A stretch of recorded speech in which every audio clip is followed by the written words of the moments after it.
The gunshot echoed across the Montana prairie like thunder, sending Clara Bennett diving behind a fallen log as bullets splintered the wood around her.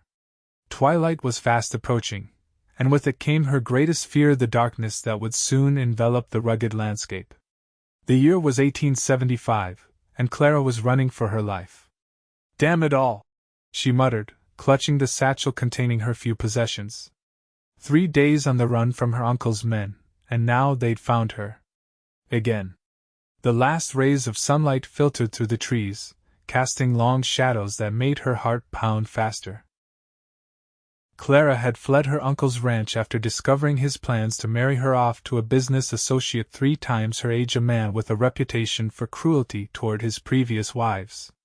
At 22, she'd decided to forge her own path rather than become another man's property. But Uncle Harlan wasn't a man who accepted defiance. Another shot rang out, closer this time. Clara peered through the growing darkness, spotting the silhouettes of 2 riders weaving through the trees. She couldn't stay here. Taking a deep breath, she darted from her hiding place, racing toward a shallow ravine she'd spotted earlier. The thundering of hooves grew louder as she ran, her lungs burning. Just as she reached the edge of the ravine, her foot caught on an exposed root, sending her tumbling down the embankment. Pain shot through her ankle as she landed hard at the bottom. "She went this way," a gruff voice called out. Clara dragged herself under a rocky overhang, pressing her body against the cool earth. The darkness was nearly complete now, and she felt the familiar panic rising in her chest. Since childhood, the dark had been her greatest terror, filled with imagined horrors and real memories of loss. Her parents had died in a house fire when she was 8, and she'd been trapped in the smoke-filled darkness for hours before being rescued. The sound of horses approaching made her breath catch. She closed her eyes tightly, willing herself to be invisible in the shadows. "Can't see a damn thing now," one of the men complained. "We'll have to wait till morning." "Harlan ain't gonna be happy," the other replied. "That girl's carrying papers he needs. She can't have gone far. We'll camp up ahead and pick up her trail at first light." The voices faded as the men moved away, but Clara remained frozen in place, paralyzed by fear and pain. Her ankle throbbed, and the complete darkness around her seemed to press in like a physical weight.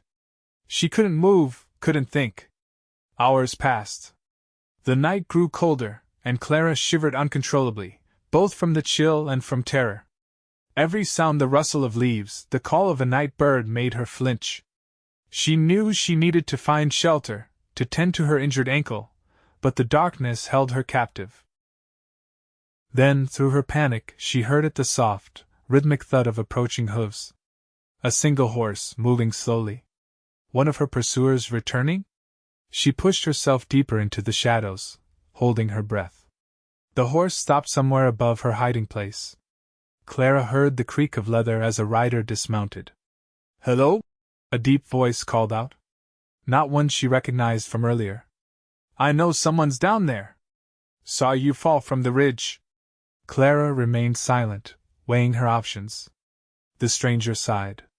"Look, I ain't with those men who were chasing you. I've been tracking them myself. They've caused trouble for folks all through this territory." Still, Clara didn't respond. Trust wasn't something she gave easily. A match struck, and suddenly a small flame illuminated the ravine. Clara blinked at the sudden light, momentarily blinded. As her vision adjusted, she saw a man crouching at the edge of the embankment, holding a lantern he'd just lit. He was tall and broad-shouldered, with dark hair that curled slightly at his collar. His face was weathered by sun and wind, but his eyes were kind as they found her huddled form. "There you are," he said softly. "You're hurt.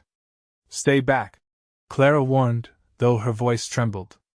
"I don't need your help." The man raised an eyebrow.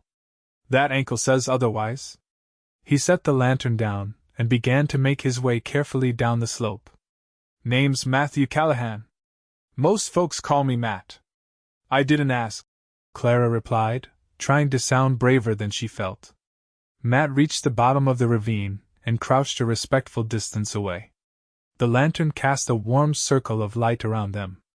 "Those men work for Harlan Bennett," he said. "Bad business, that bunch." Clara stiffened at her uncle's name. "How do you know who they are?" "Been tracking them for a while. They shot a friend of mine last month when he refused to sell his land." Matt's eyes narrowed. "You're running from them. Mind telling me why?" "That's my business," Clara said, wincing as she tried to shift position. Matt nodded, not pressing further. "Fair enough. But that ankle needs tending, and you can't stay here. Those men will be back at first light." He glanced up at the night sky. "My cabin's about an hour's ride from here. I can take you there, get you patched up." Clara hesitated. Going with a stranger held its own dangers, but staying here meant certain capture. And her ankle was throbbing fiercely now. I can't travel in the dark," she admitted, hating the weakness in her voice. Something in Matt's expression softened. "Afraid of the dark?" The simple question, asked without judgment, broke through Clara's defenses. "Yes," she whispered. "Since I was a child." Matt nodded as if this was perfectly reasonable. "Then I'll keep a light for you," he said, lifting the lantern. "All the way to safety. You have my word." There was something in his steady gaze that made Clara believe him. Reluctantly, she nodded. "Clara," she said. "My name is Clara. Pleased to meet you, Clara." Matt extended his hand. "Let's get you somewhere safe." With gentle efficiency, Matt helped Clara to her feet, supporting her weight as she tested her injured ankle. It wasn't broken, but badly sprained. He guided her up the embankment, one careful step at a time, the lantern held high to light their way. His horse, a sturdy palomino, stood patiently waiting. Matt secured the lantern to the saddle so it would cast light around them, then helped Clara mount before swinging up behind her. "Hold tight," he murmured, reaching around her to take the reins. As they rode through the night, Matt kept his promise. The lantern swayed with the horse's movement, casting a steady glow that pushed back the darkness. Clara gradually relaxed against him, exhaustion overtaking fear. "Almost there," Matt said after they'd been riding for some time. Clara had nearly dozed off, lulled by the horse's rhythm and the warmth of the man behind her. She blinked awake to see a small cabin nestled against a stand of pines. A thin wisp of smoke rose from the stone chimney. Matt guided the horse to a small stable beside the cabin, then helped Clara dismount. "My ankle feels better," she said, testing it cautiously. "Still needs wrapping," Matt replied, taking the lantern and leading the way to the cabin door. "And rest." The interior was simple but neat: a main room with a stone fireplace, a wooden table with 2 chairs, a small kitchen area, and a curtained-off sleeping space. Matt stirred the banked fire to life, then lit several more lamps until the cabin glowed with warm light. "Sit," he said, gesturing to a chair. He rummaged in a wooden chest and returned with clean bandages. Kneeling before her, he gently removed her boot and examined her ankle. His touch was surprisingly gentle for such large hands. "Why are you helping me?" Clara asked as he wrapped the bandage with practiced ease. Matt was silent for a moment. "Let's just say I know what it's like to be hunted." Something in his tone made Clara decide not to press further. Instead, she watched him move around the cabin, putting coffee on to boil and slicing bread and cheese. "You should eat, then rest," he said, placing the simple meal before her. "Tomorrow we can figure out what to do about your uncle's men." Clara stared at him. "I never said they were my uncle's men." Matt's lips quirked in a half-smile. "You look just like your mother. Sarah had the same eyes." Clara's heart seemed to stop. "You knew my mother?" "We grew up in the same town. I was younger, but everyone knew Sarah Miller. When she married James Bennett and moved away." He shrugged. "Lost track of them after that."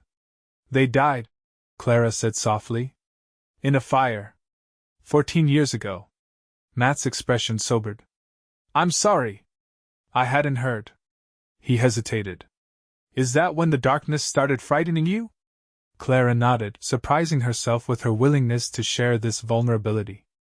I was trapped in my room. The smoke was so thick I couldn't see anything. I kept calling for them, but… She swallowed hard. My uncle took me in afterward. I thought he cared, but lately I've discovered he only wanted control of my father's land. Land that becomes mine when I turn 23 next month. Understanding dawned in Matt's eyes. And he wants to marry you off to someone who'll let him keep control. Edmund Blackwood. Clara confirmed with a shudder. A man known for having tragic accidents befall his wives. Matt's jaw tightened. You were right to run. I took my father's deed papers from my uncle's safe before I left. Clara admitted. That's why they're hunting me so determinedly. Smart, Matt said with approval. He pushed a steaming mug of coffee toward her. Drink. You're safe tonight.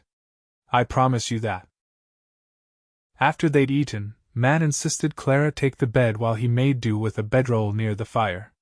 Despite her exhaustion, Clara lay awake, watching the lamplight flicker on the rough-hewn ceiling. Matt? She called softly. His voice came from across the room.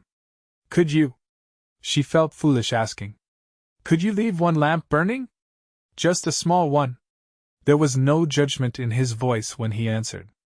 Already planned on it. Sleep well, Clara. When Clara woke the next morning, sunlight was streaming through the cabin's small windows.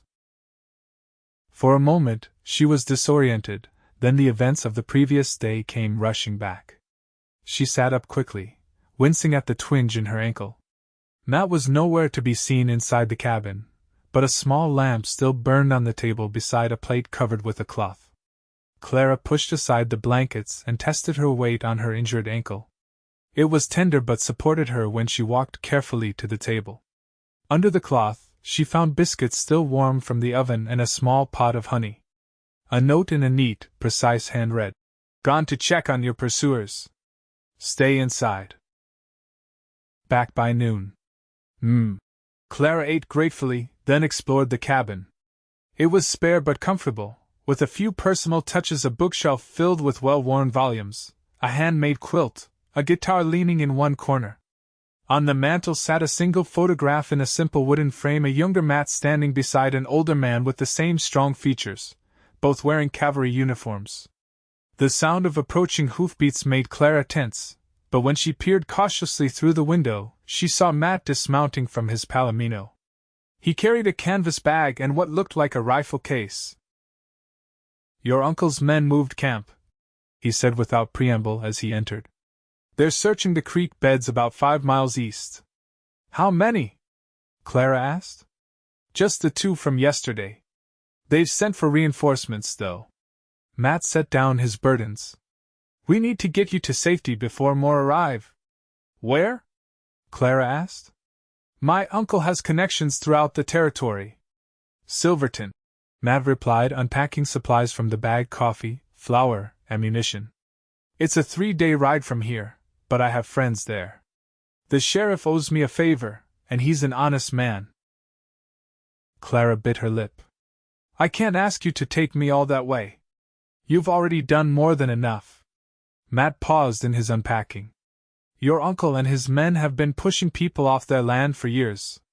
This is my chance to stop them." His eyes met hers. "Besides, I gave my word to keep you safe." Something warm unfurled in Clara's chest at his words. "Thank you," she said simply. "We'll leave at dusk," Matt continued. "Safer to travel at night while they're searching by day." Clara's stomach nodded. "At night?" Understanding crossed Matt's face. "I'll keep the lantern lit the whole way," he promised. "And we'll have moonlight too, it's nearly full." They spent the day preparing. Matt checked and cleaned his firearms, while Clara mended a tear in her dress. The domesticity of it felt strange but comforting. As the afternoon progressed, they shared stories: Matt of his time in the cavalry during the final years of the Civil War, Clara of her dreams to someday open a school. "My father taught me to read and write properly," she explained. "Too many children out here grow up without any education." "Noble ambition," Matt said with genuine admiration. This territory could use more schools. As dusk approached, Clara's anxiety grew. Matt noticed her increasingly frequent glances toward the windows. Tell me about it, he said quietly as they packed the last of their provisions. The darkness. What frightens you most? Clara stilled, surprised by the question. No one had ever asked before. Her uncle had called it a childish weakness to be overcome. It's the unknown, she said slowly. What might be hiding, waiting? And the memories. When the fire happened, I couldn't see anything through the smoke. I could only hear. She swallowed hard. Sometimes I still hear those sounds in the dark. Matt nodded. I understand fear, he said. After Shiloh, I couldn't stand the sound of firecrackers. Still jumped sometimes. The simple admission of his own vulnerability touched Clara deeply. Does it ever go away? She asked. Not entirely, Matt admitted. But it gets easier to bear. He glanced out the window at the setting sun. Time to go. Ready? Clara took a deep breath and nodded. They set out as the last light faded from the sky. True to his word, Matt kept the lantern burning, attached to his saddle where its light cast a golden glow around them. The full moon rose, bathing the landscape in silver. Clara rode her own mount this time, a gentle mare Matt kept as a packhorse. The familiar rhythm of riding helped calm her nerves, as did Matt's steady presence beside her. They rode through the night, stopping occasionally to rest the horses. Matt kept watch while Clara dozed briefly, always with the lantern near. By dawn, they had covered significant ground, reaching a hidden valley where Matt knew of a small cave where they could shelter during daylight. Your uncle's men won't find us here, he assured her as they settled in the cave's mouth, where daylight still reached them. This place isn't on any maps. How do you know this area so well? Clara asked, accepting the jerky and hardtack he offered for breakfast. A shadow crossed Matt's face. After the war, I needed solitude. Spent 2 years up in these mountains, barely speaking to another soul. He poked at their small fire. Found every hideaway and game trail for 50 miles. Clara studied him, seeing the lingering sadness in his eyes. What brought you back to civilization? Realized loneliness can be its own kind of darkness, he said simply. Then, changing the subject. Get some sleep. I'll keep watch. Clara wanted to ask more but respected his reluctance. She spread her blanket in a patch of sunlight and was asleep within minutes. She woke to Matt's hand on her shoulder, his voice low and urgent. Someone's coming. The sun was high. They'd been in the cave for several hours. Clara sat up quickly, fear clutching at her throat. Stay here, Matt whispered, drawing his pistol. If anything happens to me, take the horses and ride west. Follow the river to Silverton. Before she could protest, he slipped out of the cave, moving silently among the rocks. Clara held her breath, straining to hear. After what seemed an eternity, she heard Matt's voice, followed by another she didn't recognize. Just hunting. Didn't mean to trespass. The stranger's voice carried to the cave. Game's scarce in this valley, Matt replied, his tone casual but guarded. Better luck over the ridge to the east. More words were exchanged that Clara couldn't make out, then the sound of retreating hoofbeats. Minutes later, Matt returned, expression grim. Scout for your uncle, he said. Not actively tracking us, just patrolling. But they're spreading out. We should move, Clara said, already gathering her things.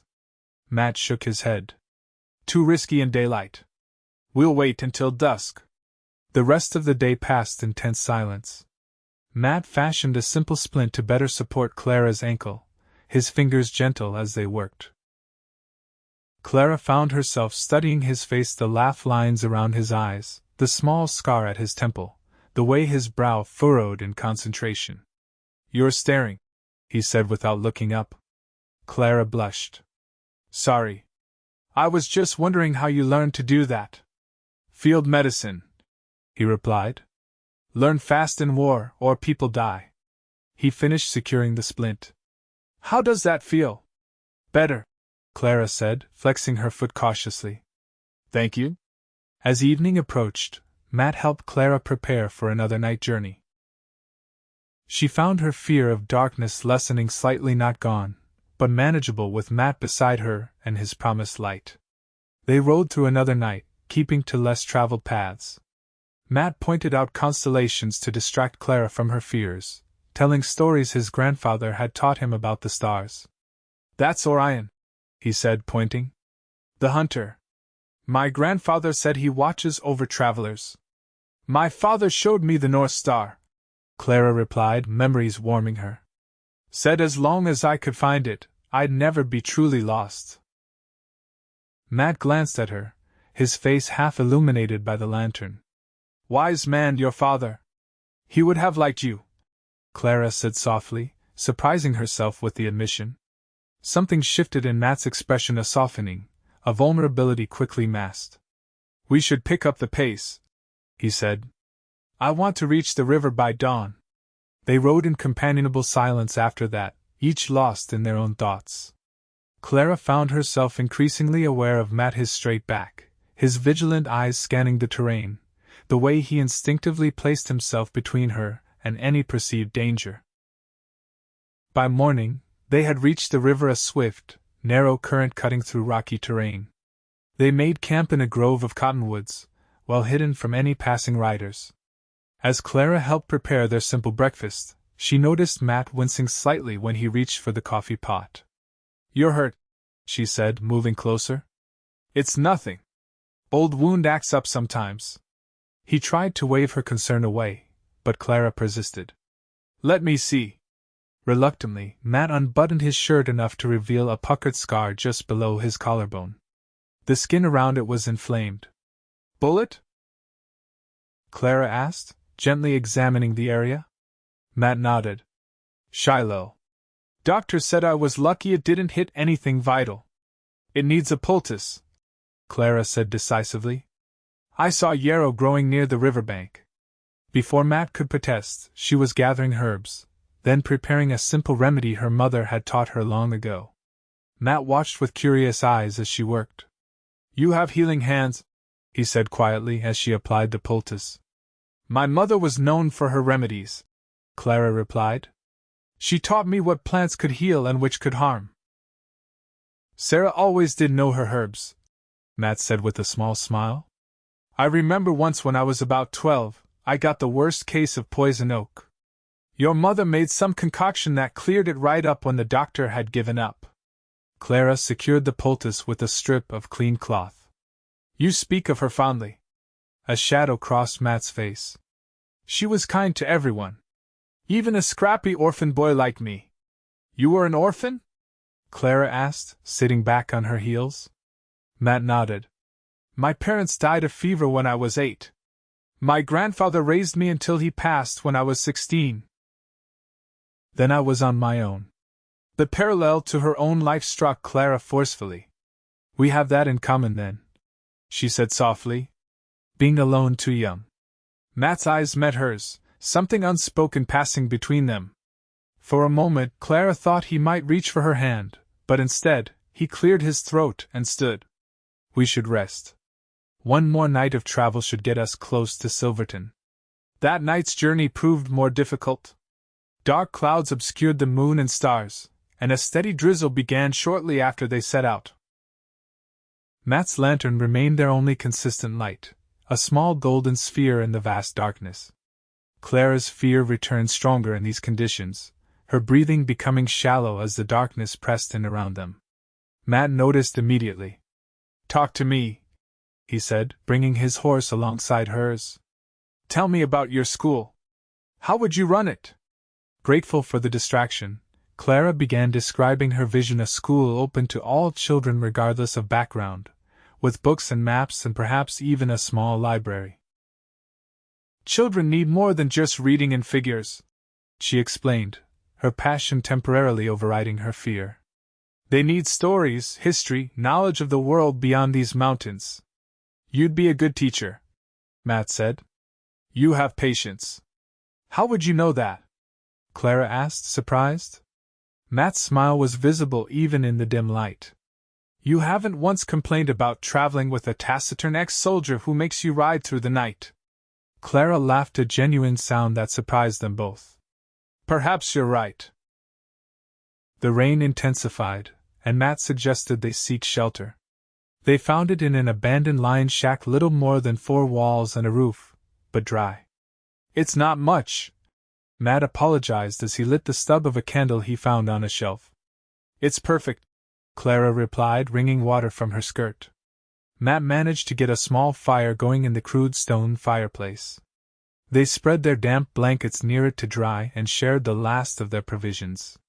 One more day to Silverton, Matt said as they huddled near the fire. By tomorrow night you'll be safe. Clara studied his profile, illuminated by the flickering flames. And what will you do then? Matt stared into the fire. Go back to my cabin, I suppose? Alone? He glanced at her, something vulnerable in his gaze. Been that way a long time. It doesn't have to be, Clara said softly. The air between them seemed to still. Matt turned to face her fully, his expression a mixture of hope and caution. Clara, he began, but whatever he intended to say was lost as a crash of thunder shook the shack. The candle guttered out, leaving only the fire's glow. Clara gasped, instinctively reaching for Matt. His arm came around her shoulders, solid and reassuring. Just a storm, he murmured, but his body had tensed. He was listening intently, and Clara realized it wasn't the thunder that had him concerned. Then she heard it, 2 hoofbeats, approaching fast. Matt was on his feet in an instant, dousing the fire with their remaining water. Get your things, he whispered urgently. Quickly. Clara moved in the sudden darkness, heart pounding as she gathered her meager possessions. Outside, the hoofbeats grew louder. Too late, Matt muttered.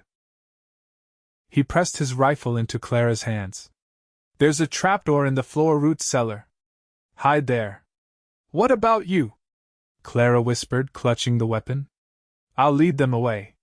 His hands found her shoulders in the darkness. Wait until it's clear, then head west. The main road to Silverton is less than 5 miles. I'm not leaving you, Clara protested. Matt's voice was firm. Yes, you are. I promise to keep you safe. Before she could argue further, voices called from outside. We know you're in there, Callahan. Come out with the girl. Matt cursed under his breath. They know who I am. He guided Clara to the trapdoor, lifting it quietly. Down you go. Matt, his hands framed her face in the darkness, and then his lips were on hers, brief but fierce. I'll find you, he whispered. I promise. Then he was pushing her down into the cellar, and closing the trapdoor above her. Clara huddled in the absolute darkness, clutching the rifle and listening to the muffled sounds above. The shack door crashed open. Men's voices, harsh and threatening. Matt's deeper tones, calm but defiant. Alone, as you can see, she heard him say. Search the place, someone ordered. Clara held her breath as footsteps moved across the floor above her head. The trapdoor was covered by a threadbare rug, but would it be enough? Nothing here, boss, a voice finally reported. Where is she, Callahan? The voice was cold, authoritative. Who? Matt's tone was infuriatingly casual. A thud, followed by a grunt of pain that had to be Matt. Don't play games. Harlan Bennett's niece. We tracked you from the river. Haven't seen any women out here, Matt replied. Just me and my lonesome. Another thud, another grunt. Take him, the leader ordered. Bennett wants to question him personally. The sound of a struggle, then retreating footsteps and hoofbeats fading into the storm. Clara remained frozen in the darkness, terror warring with the need to help Matt. But what could she do against multiple armed men? She stayed hidden until she was certain they were gone, then pushed at the trapdoor. It didn't budge. Something heavy had been overturned onto it during the struggle. She was trapped. Panic threatened to overwhelm her as the absolute darkness of the cellar pressed in. Clara forced herself to breathe slowly, to think. Matt needed her. She couldn't succumb to fear now. Using the rifle as a lever, she pushed against the trapdoor with all her strength. It gave slightly, then more as she continued to push. Finally, it lifted enough for her to squeeze through. The shack was in disarray, furniture overturned, Matt's provisions scattered. Outside, the storm had passed, leaving a cloudy dawn breaking over the mountains. Clara gathered what supplies she could salvage, including Matt's spare ammunition and the lantern, miraculously unbroken. Her mind raced. Matt had been taken to her uncle. That meant they'd be heading for the Bennett ranch, not back toward town. She had a choice: continue to Silverton in safety, or attempt to help Matt. It was no choice at all. Clara mounted her mare and set off toward the Bennett ranch, a journey she knew would take most of the day. Fear still pulsed through her: fear of the coming night, fear for Matt, fear of facing her uncle, but beneath it ran a current of steely determination. Matt had kept his promise to her. She would not abandon him now. The Bennett ranch came into view as dusk was falling, a sprawling complex of buildings dominated by the main house where Clara had spent her teenage years. Lights burned in the windows, and she could see men moving about the yard. Clara dismounted at a distance, tethering her mare in a grove of trees. She checked Matt's pistol, which she'd taken along with his rifle, and tucked it into her waistband. Then, taking advantage of the growing shadows, she made her way toward the bunkhouse. If Matt was being held, it would likely be in the storage cellar beneath the main house, a windowless room with a sturdy door that had once been used to lock her in when she disobeyed her uncle. Moving from shadow to shadow, Clara approached the house from the rear. Two men stood smoking by the kitchen door: her uncle's foreman, Davis, and one of the men who had pursued her. "Waste of time," the pursuer was saying. "That cowboy ain't talking." "He will," Davis replied grimly. "Boss has ways of making men talk." Clara's blood ran cold. She needed a distraction. Her gaze fell on the nearby stable. If she could create a commotion there. Taking a deep breath, she circled around to the back of the stable. A lantern hung from a post, illuminating the yard. Clara aimed Matt's rifle carefully and fired. The lantern exploded in a shower of glass and burning oil. Immediately, shouts of alarm rang out as men ran toward the growing blaze. In the confusion, Clara slipped to the main house and through the kitchen door. The house was eerily familiar: the same heavy furniture, the same smell of tobacco and whiskey that had permeated her uncle's domain for as long as she could remember. Clara moved silently through the kitchen to the narrow door that led to the cellar stairs. It was locked, but Clara knew where the key was kept, on a hook in her uncle's study. Heart pounding, she made her way down the hallway, praying her uncle would be outside dealing with the fire. The study door stood ajar, lamplight spilling out. Clara peered in cautiously and saw her uncle standing at the window, watching the commotion outside. Harlan Bennett was a large man with iron-gray hair and cold eyes. The sight of him made Clara's stomach clench.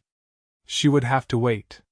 Moving back down the hall, Clara concealed herself in a linen closet, leaving the door cracked to watch for her uncle's departure. Minutes ticked by. Finally, someone called for Bennett from outside, and with a curse, he strode from the study. The moment he disappeared down the hall, Clara darted into the room, grabbed the cellar key, and hurried back to the kitchen. The lock turned with a heavy click. Clara descended the narrow stairs, lantern in hand, her heart in her throat. Matt was there, tied to a chair in the center of the room. His face was bruised, blood trickling from a cut above his eye.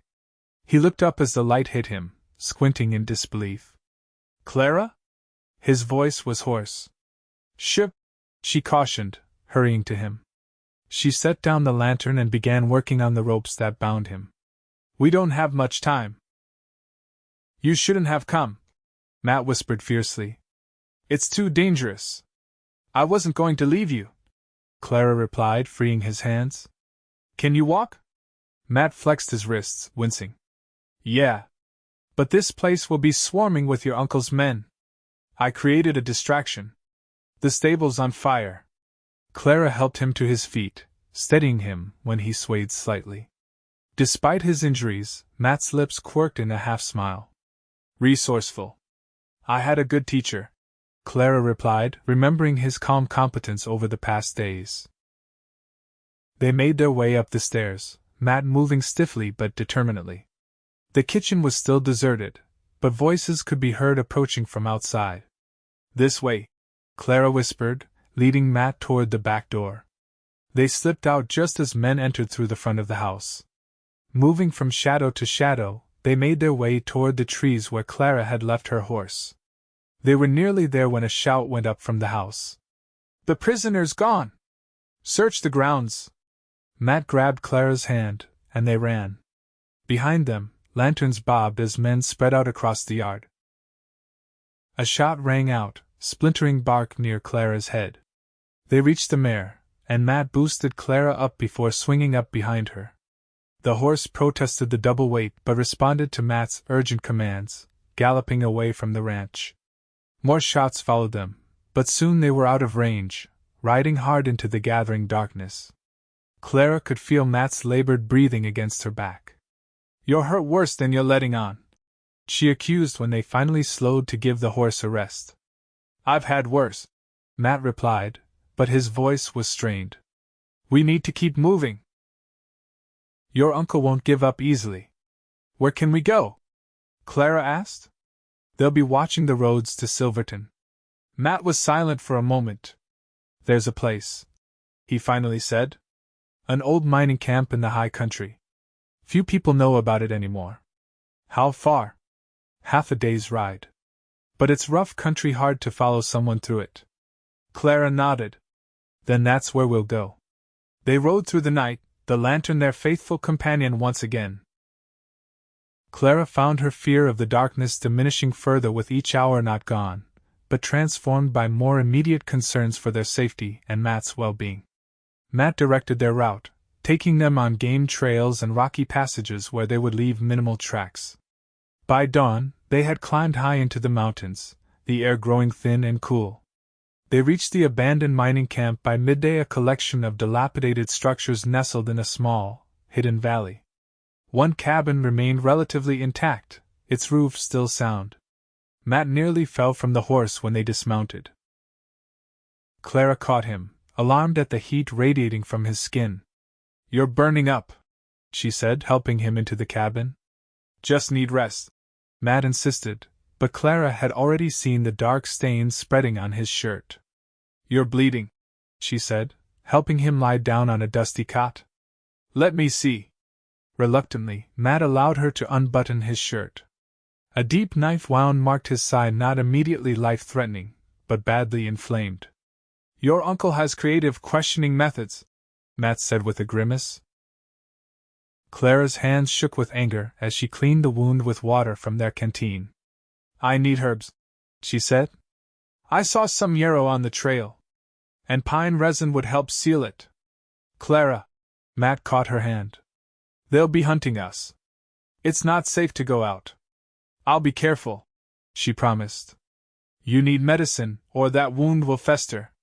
Before he could protest further, she was gone, the pistol tucked in her belt. Matt closed his eyes, cursing his weakness. He should be protecting her, not the other way around. Clara returned an hour later with an armful of plants: yarrow, pine resin, willow bark. She worked methodically, preparing poultices and a bitter tea for Matt to drink. Where did you learn all this? Matt asked as she bandaged his side. My mother, Clara replied, her hands gentle. And books. My uncle thought it foolishness, but I kept studying in secret. Your uncle is a fool, Matt said firmly. You're the most capable woman I've ever met. Color rose in Clara's cheeks at the compliment. Rest now, she said, helping him drink the willow bark tea. The fever should break by morning. Night fell, and Clara lit the lantern, placing it where its light filled the small cabin. She sat beside Matt, watching over him as he drifted in and out of sleep. When his fever rose, she bathed his face with cool water. When he muttered restlessly, she spoke soothingly until he calmed. In the deepest part of night, he woke fully, his eyes clear. You're still here, he said, reaching for her hand. Where else would I be? Clara asked softly. You saved my life today. You saved mine first, she reminded him. Matt's fingers tightened around hers. I've been alone a long time, Clara. Never thought I'd want it any other way. Then you fell into that ravine and… He hesitated. Everything changed. Clara's heart quickened. For me too, she admitted. I was so afraid of the dark, of being alone. But with you, I found my courage. Matt's hand came up to touch her cheek. Stay with me, he said simply. Not just until we reach Silverton. After. Clara leaned into his touch. Are you asking me to marry you, Matthew Callahan? A smile touched his lips. Suppose I am. Doing it badly, though. I think you're doing it perfectly, Clara whispered, and bent to kiss him. Their kiss deepened, a promise and a beginning. When they finally parted, Matt's eyes were solemn. I don't have much to offer, he said. Just a small cabin and hard work. You offer me choice, Clara replied. And respect. And light in the darkness. She smiled. That's more than enough. They spent 3 days in the mining camp, allowing Matt to heal and planning their next move. Clara's uncle would not give up his search easily, not with the land deeds still in Clara's possession and his pride wounded. We need to make it official, Matt said on the third morning as they shared breakfast. Your claim to the land? There's a land office in Silverton. Once it's registered in my name, he can't touch it, Clara agreed. But he'll try to stop us from reaching town. Matt nodded grimly. We'll have to be careful. Take the high pass, it's treacherous, but your uncle's men won't know it. They set out at dawn the next day, Matt still moving stiffly but much improved. The high pass lived up to its reputation, a narrow trail winding through sheer rock faces, with dizzying drops on one side. Clara rode steadily, her fear of heights nothing compared to what they'd already faced together. By nightfall, they had crossed the worst of the pass. They made camp in a protected hollow, building only a small fire. One more day to Silverton, Matt said as they huddled close for warmth. By this time tomorrow, you'll be a landowner in your own right. We'll be landowners, Clara corrected. Together. Matt's arm tightened around her. Together, he agreed. They reached Silverton by mid-afternoon the next day, a bustling mining town nestled in a mountain valley. Matt led them directly to the sheriff's office, where he was greeted with surprise and warmth by Sheriff Morgan, a grizzled man with keen eyes. Callahan! Thought you'd holed up in that cabin of yours for good. Had a change of plans? Matt replied, introducing Clara. Briefly, he explained their situation. The sheriff's expression darkened as he heard of Harlan Bennett's actions. Been hearing rumors about Bennett for years. Never had enough to act on. He nodded decisively. You two get to the land office. I'll have deputies watching for Bennett's men. The land office was closing when they arrived, but the clerk, seeing their urgency, agreed to process Clara's deed. When he saw the document, his eyebrows rose. This is prime land, Miss Bennett. Your father chose well. It was his dream to build something lasting, Clara said. A legacy. Within the hour, the deed was officially registered in Clara's name. As they left the office, she felt a weight lift from her shoulders. What now? She asked Matt as they stood in the fading light of day. Now we get married, he said simply. If you'll still have me. Clara's answer was in her kiss. They were married the next morning by the town's minister, with Sheriff Morgan and his wife as witnesses. Clara wore a blue dress hastily purchased from the general store, and Matt had splurged on a new shirt. It wasn't the wedding either of them had imagined, but it was perfect in its simplicity and honesty. I promise to always keep a light for you, Matt whispered as he slipped a simple gold band onto her finger. The first test of their new life came sooner than expected. As they left the church, 6 riders appeared at the end of the street, Harlan Bennett at their head. Sheriff Morgan stepped forward, his deputies flanking him. That's far enough, Bennett. Bennett's cold eyes fixed on Clara. That land belongs to me, girl. You'll regret crossing me. The land is legally hers, Matt said, his arm protective around Clara's waist. And she's my wife now. Your threats mean nothing. Bennett's face contorted with rage. This isn't over, he snarled, but faced with the sheriff and his armed deputies, he had no choice but to retreat. He'll be back, Sheriff Morgan warned after Bennett and his men had ridden away. We'll be ready, Matt replied. They remained in Silverton for 2 weeks, staying in a small hotel while making preparations. Matt sent for supplies to rebuild and expand his cabin, and Clara ordered books and materials for the school she dreamed of starting. Word spread quickly about Bennett's actions, and to their surprise, support came from unexpected quarters. Ranchers and farmers who had suffered under Bennett's tactics offered help, information, and in some cases, armed assistance should it be needed.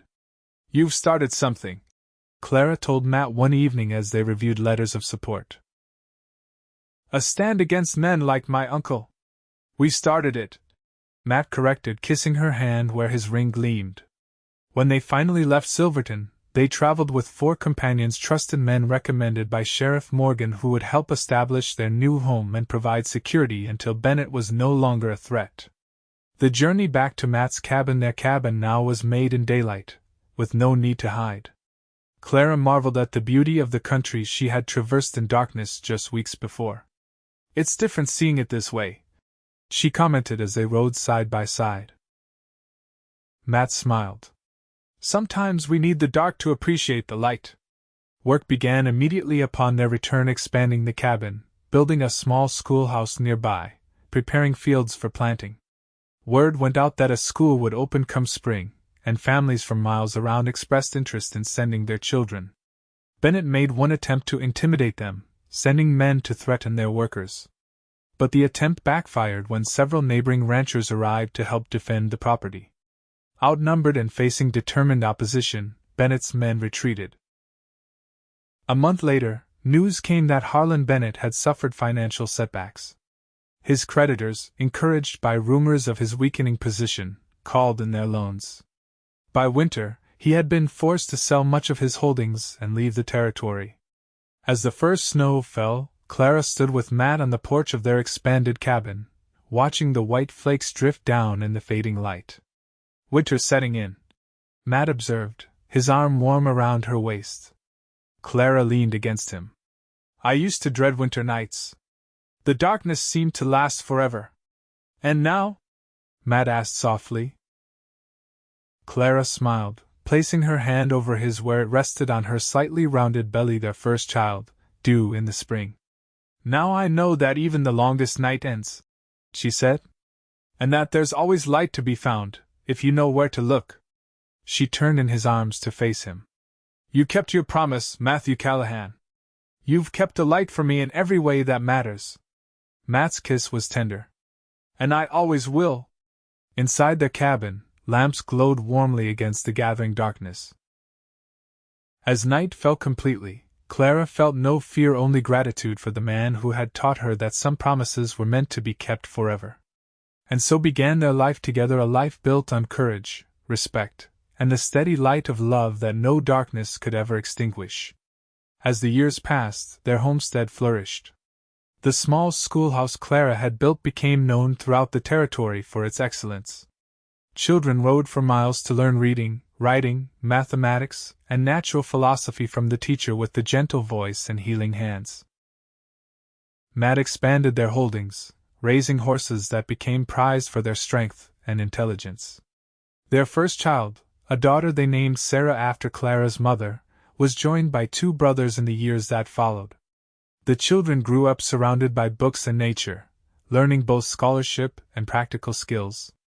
On the 10th anniversary of their first meeting, Matt presented Clara with a special gift, a beautiful brass lantern, more ornate than practical, with the inscription engraved on its base.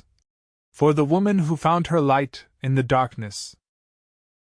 That night, as they sat on their porch watching the stars emerge, Clara rested her head on her husband's shoulder. Do you remember what you told me that first night? She asked. When I admitted I was afraid of the dark? Matt's arm tightened around her. I said I'd keep a light for you. Clara smiled. You've never broken that promise. And I never will, Matt replied, kissing her hair. Not as long as there's breath in my body. In the doorway behind them, their children watched with sleepy eyes, secure in the knowledge that in their home, there would always be light against the darkness, and love to guide them home.